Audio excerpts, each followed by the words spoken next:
Perfect. Please make it a point to watch this movie, 3 Idiots. In the movie, Amir Khan teaches his friends that, you should do what you want to do. One wants to be a photographer, one wants to just pursue a business or whatever he wants to do. And when they realize that they don't have to be engineers, literally he says it's like relief. That pressure is gone. Imagine that you and I didn't have to compete against each other. Imagine that we didn't have to be dependent on whatever, addictions. We sang about addictions. Imagine we didn't have any. That when we saw a beautiful girl, that yes, we saw her and we walked away, not that we're so immersed in that. Or when we tasted something that we had that good experience, but we're not craving it again and again. These are behaviors of a human. If we can slowly think about it and inculcate this. This being said then, we all want to transcend the rat race. And we think that to transcend the rat race is to walk away from it. And we think that maybe the monastic lifestyle will be better. Maybe I'll become a brahmachari or a brahmachari. We've all thought it. Thought about joining the Vedanta course. Prince Arjuna wanted to leave the battlefield. Dan didn't want to compete in the Olympics. We've all thought about it. So is that the right path then? To walk away from the rat race is to join in that monastic lifestyle? Before we further that thought, we should ask ourselves, what brought us into the rat race? What made us racers? What made us rats? If we ask that question, then we'll see that it's not the external factors that decide if you're a rat or you're a racer. It's your vision, or your lack thereof, that makes one a rat, that makes one a racer in this rat race. We've done it to ourselves. As with son, don't blame us, don't blame us. Don't blame society. Blame yourselves. Blame me. I'll blame me for my problems. What is society? Society is just a group of individuals. It's just a label for a group of individuals. If the individual is corrupt, naturally society is going to be corrupt. If the individual is not corrupt, how can society be corrupt? It's not possible. We are society. We created the race. We created ourselves to be rats. Proof of this, there are countless people that are living in this society that are not racist, that are not rats. Still living amongst rats and in the race, but they're not running. They're not. They've accepted that they're not rats. Same external factors, but the vision is there. They're looking at life with right thinking, with that right attitude. This is why I created that name tag. And it says Drishti on it. And I'll tell you about how we lived the rat race. The first thing I did was draw the Indian flag on that card that I was given. And the next thing I did was I covered it with black crayon. And after that I took a coin and I carved out Drishti. And I put an eye in the middle. When you and I think of India, we think about how hot it is, how dirty it is, how polluted it is, the mosquitoes, the water.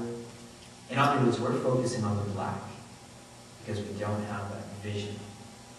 But if we develop that vision, we would see the India beneath that.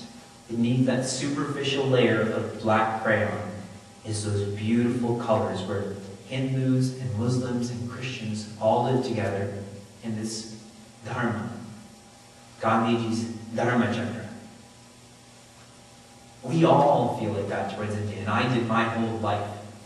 I brought a cup of soup, I brought Tang, I brought my video games, everything that when I go to India, it's as if Canada's with me. And after I spent a year in the ashram, I just had this revelation one afternoon that I love India. Everything important in my life has come from this country. This, my family, my friends, my language, my culture, my clothing, Everything has come from that country. Yet, I still focus on the black. Why am I not focusing on the colors underneath? I have to develop that vision first.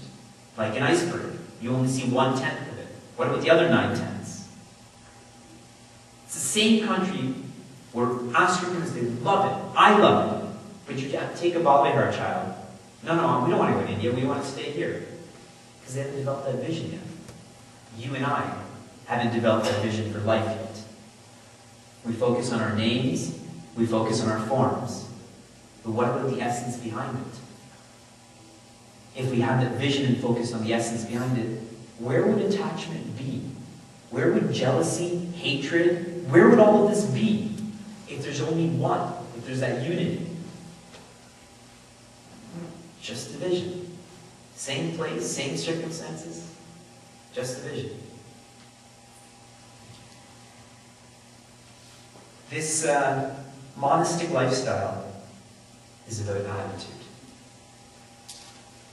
The lifestyle is not important. It's the attitude that's important. Because if you try to live the lifestyle, but you don't have the attitude, it is going to be absolutely terrible. Bhagavan Sri Krishna uses the term, it's paradharma. Wherever there's paradharma, when you're doing someone else's dharma, there's only fear. For us to, Prince Arjuna, to walk away from that battlefield and go live in the Himalayas, his mind the entire time, his vision, his attitude, were beyond that battlefield. But he won't be able to do anything about it. That would happen with us too if we don't develop this attitude and choose that lifestyle. So this leaves us in a predicament, doesn't it? The rat race sucks. And developing this attitude of, this monastic attitude is so difficult. So what to do then? And you know what we do then? We continue with the rat race. And we succumb to the rat race and say, this is how it's supposed to be. We justify it. Our parents are doing it. I'm going to do it. I'm going to teach my kids how to do it. If not directly, indirectly, this is what we're doing.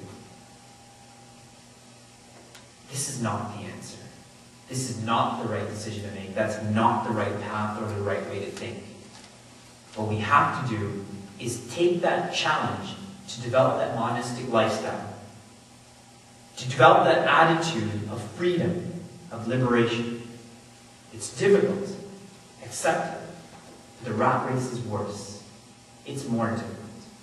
In the short term, it may not seem like that, but in the long term, it's tragic. How to develop this monastic lifestyle is in 3 ways. And you already know it. Everything I've said you already know.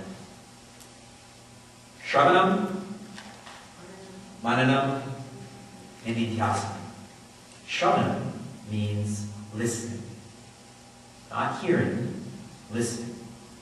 Manana means reflection. More simply, thinking. Nididhyasana means meditating. More simply, practicing. And if these Vedantic terms turn you off, I'll give you an inspirational perspective from it. We can, we must, we will. If we develop we can, we must, we will. If we can do these, we'll develop that attitude.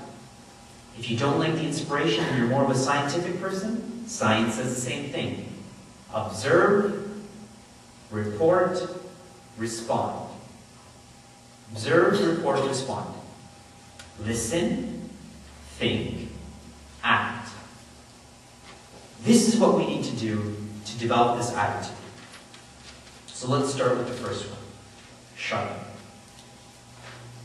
We have to be more aware of our lives.